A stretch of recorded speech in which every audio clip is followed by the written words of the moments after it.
এই যে আগের সরকার থাকতো ধমকাতো, আমরা তো ধর্ম পালনে কাউকে বাধা দিইনি। ওরা তো বলেছিল যে বিজেপি এলে মুসলমানদের তাড়িয়ে দেবে, নামাজ পড়তে পারবে না, ভদ্র থাকবেন, আইন মেনে চলবে। কিন্তু হ্যাঁ, ক্ষমতায় থেকে বলা যায়, হ্যাঁ, বড় বড় কথা বলে ম্যাও ম্যাও করে, হ্যাঁ, মুসলমানরা কথা বলে না। হ্যাঁ, আপামার জাতি ভারতবর্ষে জাতি ধর্ম বর্ণ নির্বিশেষে সকলেই কিন্তু হ্যাঁ কথাবার্তা গর্জন করে বলে যাচ্ছে। হ্যাঁ, দাঙ্গা লেগে যায়, দাঙ্গাতে আগে হয়েছে। গুজরাটের দাঙ্গাটা কারা করেছিল? হ্যাঁ, অন্য কেউ করেছিল?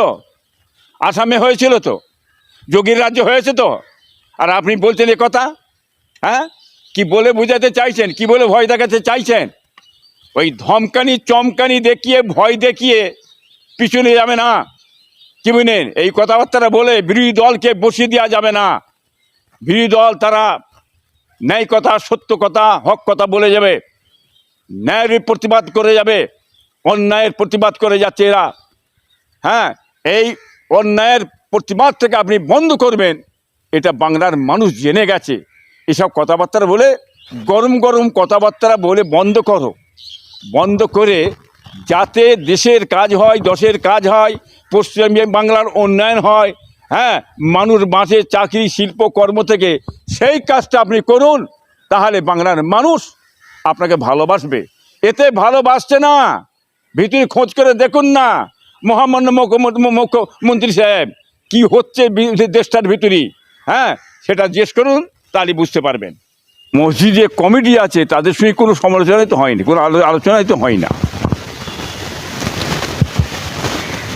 যে কারণে জন্য সরাতে চাইছে, সেটা মসজিদ কমিটির সঙ্গে আলোচনা করে সরানোর দরকার ছিল। সুবিধে অসুবিধে কি আছে?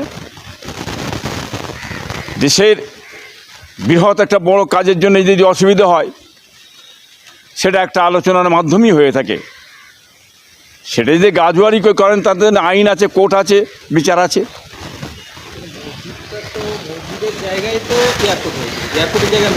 না, এটা সবাই জানে, মসজিদের জায়গাতেই এয়ারপোর্টটা আছে, সবাই জানে।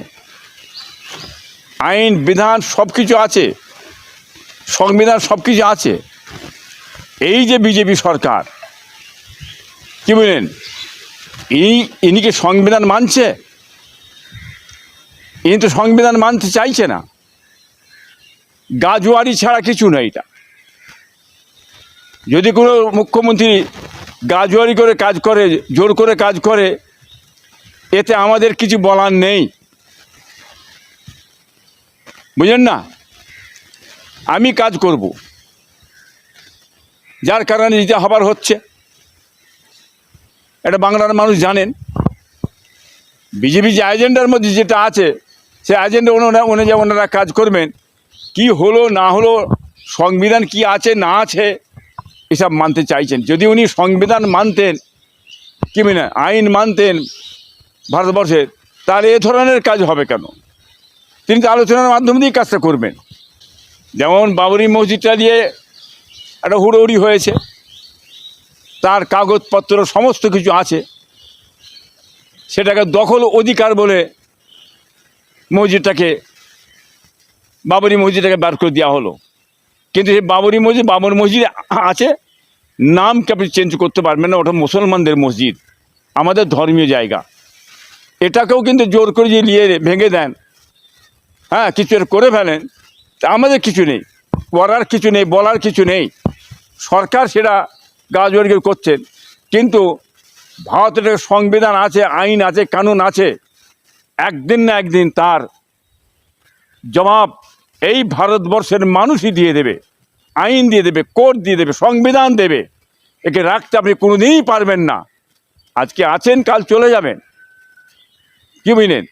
ক্ষমতায় যে আসবে, সে ক্ষমতার অপব্যবহার করবে। এর আগেও যেমন ছিল, করেছে, ইনিও এসে করছেন। সেটা বাংলার মানুষ বুঝতে পারছেন কি করতে চাইছে না চাইছে।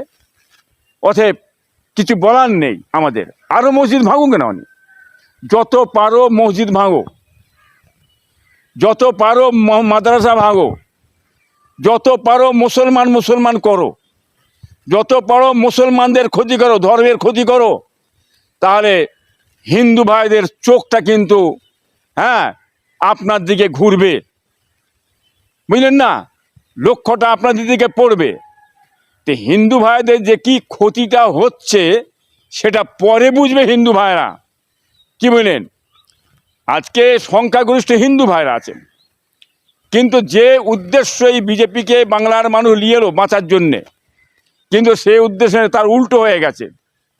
আজকে হিন্দু ভাইদের চোখটা আড়াল করার জন্যে, মুখটা ঘোরাবার জন্যে এই সমস্ত কীর্তি কাগজ করে বেড়াচ্ছে, মুসলমান মুসলমান এই হয়েছে ওই হয়েছে, মারো পেটো ধরো, বড় বড় কথা, হম্বি দম্বি কথাবার্তা হ্যাঁ বড় মানে বলে যাচ্ছে। একটা মনে রাখবেন আপনারা, তেলের দামটা কমে না কেন? প্রশ্ন করুন। গ্যাসের দাম কমে না কেন?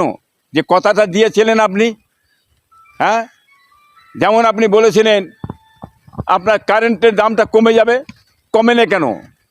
ধর্ষণ একটাও হবে না বলেছিলেন, ধর্ষণ তো হামেশাই হড়হড় হড়হড় করে ধর্ষণ শুরু হয়ে গেল। কি হচ্ছে? হ্যাঁ, কিছু তো রুখতে পারছেন না। কৃষি কি হলো? শিল্প কি হলো? চাকরি কি হলো? শিক্ষা কি হলো? হ্যাঁ, হিন্দু ভাইরা আপনারা বুঝতে পারছেন না?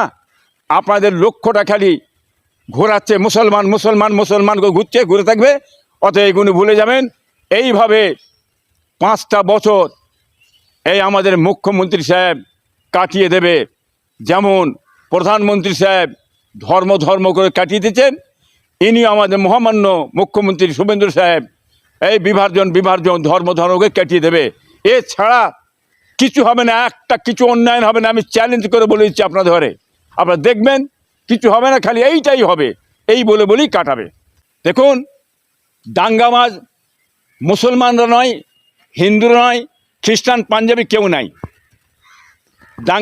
দাঙ্গা কৌশল করে রাজনীতির চক্রান্তে তৈরি করা হয় দাঙ্গাটা লাগলে একটা সেকেন্ডে বন্ধ করে দেওয়া যায়, কি বলেন? দুদিকেই পুলিশ দাঁড়াবে, গুলি চালাবে, সঙ্গে সঙ্গে বন্ধ হয়ে যাবে।